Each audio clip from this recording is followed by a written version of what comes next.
এমন একটা ফলের চাটনি তৈরি করে দেখাবো, এটা চুলার থেকে নামানোর সাথে সাথেই ফুরিয়ে যাবে। আর এই চাটনিটা খেতে এত অসম্ভব মজা লাগে, এটা ভাত, পোলাও, খিচুড়ি বা পাঁপড়, মানে রুটি, পরোটা যার সঙ্গে খান না কেন, এই চাটনিটা খেতে অসম্ভব মজা লাগে। আমি একদম অনুষ্ঠান বাড়িতে কিভাবে আনারসের চাটনি তৈরি করে আমি সেই রেসিপিটা আপনাদের মাঝে তুলে ধরবো। আসসালামু আলাইকুম, হ্যালো বন্ধুরা, আপনারা কেমন আছেন? আশা করি আপনারা ভালো আছেন। আমি আলহামদুলিল্লাহ ভালো আছি। আমার শখের কিচেনে আপনাদের সবাইকে স্বাগতম। প্রতিদিনের মতো আবার একটি রেসিপি নিয়ে এসেছে আনারসের চাটনি। আমি কিভাবে তৈরি করছি আপনারা দেখতে থাকুন। এখানে আমি আনারস নিয়েছি, একটা আনারসের অর্ধেক নিয়েছি, আর আনারসটা ভালোভাবে ছিলে নিয়েছি। আর ভেতরে যে চোখটা থাকে সে চোখটা কিন্তু ভালোভাবে তুলে নিতে হবে। চোখটা থাকলে কিন্তু মানে চাটনিটা খেতে ভালো লাগবে না, আর দেখতেও কিন্তু ভালো লাগবে না। চোখটা অবশ্যই সুন্দরভাবে পরিষ্কার করে নিতে হবে। আমি একটা ছোট টুকরা নিয়েছি, সেই ছোট টুকরাটাকে আমি আলাদা করে রেখে দিচ্ছি, ওটা আমার পরে কাজে লাগবে। আর বড় টুকরাটাকে আমি এখন একটা গ্রেটার সাহায্যে গ্রেট করে নিব।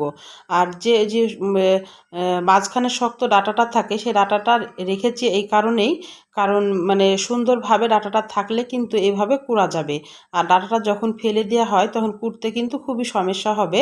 এই কারণে ডাঁটাটা সহকারে কিন্তু আপনারা এইভাবে কুড়ে নেবেন, পরে ডাঁটাটা ফেলে দেওয়া হবে। এইভাবে সুন্দরভাবে আগে কুড়ে নিতে হবে।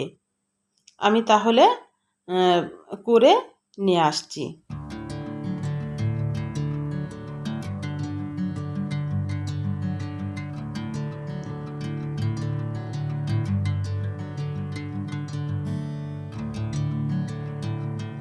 আমি ডাঁটাটাকে ফেলে দিয়েছি, আমার কোড়া হয়ে গেছে, কোরানো হয়ে গেছে। এবার আমি এটাকে সাইডে রেখে আমি যে ছোট টুকরোটা নিয়েছিলাম এটা এখন আমি ছুরির সাহায্যে আমি এটাকে টুকরো টুকরো করে নিব। একদম ছোট ছোট কিউব করে নিব। এটা আপনারা বটির মানে সাহায্যেও কিন্তু করতে পারেন। আমি চাকু দিয়ে করে আপনাদের দেখাচ্ছি। একদম কিউব কিউব করে ছোট ছোট করে কেটে নিতে হবে। কারণ এই চাটনিটা তৈরি করতে দুই ধরনের লাগবে, একটা পাল্পের মতো যেটা গ্রেট করে নিলাম সেটা লাগবে, আর এরকম টুকরো টুকরো করা লাগবে। কারণ টুকরোটা যখন মুখে পড়বে চাটনির, তখন কিন্তু খেতে অসম্ভব মজা লাগবে। আর এটা অবশ্যই আমি একদম অনুষ্ঠান বাড়ির মতো চেষ্টা করব তৈরি করার। অনুষ্ঠান বাড়িতেও কিন্তু এইভাবে আনারসের চাটনি তৈরি করে। আর চাটনি অনেকভাবেই তৈরি করে থাকে, কিন্তু এইভাবে আমি যেভাবে তৈরি করি সেভাবে আপনাদেরকে একটু রেসিপিটা দেখাচ্ছি। আমি এখন যেটা করে নিলাম সেটাতে আমি এখন কড়াইয়ে দিয়ে দিলাম, আর অল্প একটু পানি দিয়ে দিলাম এটা সিদ্ধ হওয়ার জন্যে।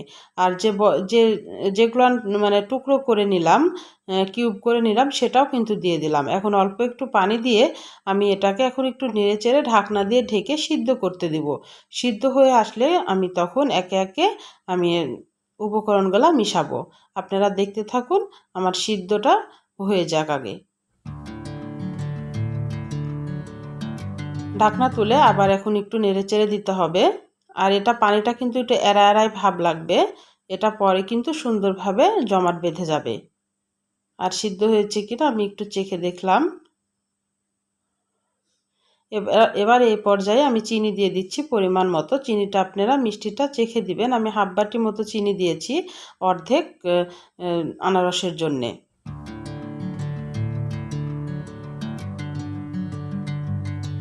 অল্প একটু লবণ দিয়ে দিলাম। অবশ্যই লবণ একটু দিতে হবে, কারণ আনারস অনেক টাইমে টক থাকে, আর লবণটা দিলে ব্যালেন্সটা ঠিক থাকবে।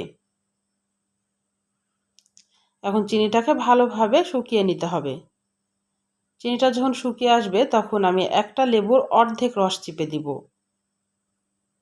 লেবুটাও অবশ্যই দিতে হবে চাটনিটাতে, তাহলে খেতে কিন্তু অসম্ভব মজা লাগে। এখানে কাজু বাদাম দিয়ে দিলাম, আর খেজুর আমি কুচি করে রেখেছি, কিউব করে রেখেছি, খেজুর দিয়ে দিলাম, আর কিশমিশ দিয়ে দিলাম। কারণ অনুষ্ঠান বাড়ির চাটনিতে কিন্তু এই কাজু বাদাম, খেজুর, কিশমিশ আরও বিভিন্ন ধরনের বাদাম কিন্তু ওরা অ্যাড করে। আপনারা চাইলে আরও আপনারা বেদানা দিতে পারেন এখানে, বা চেরি ফল দিতে পারেন।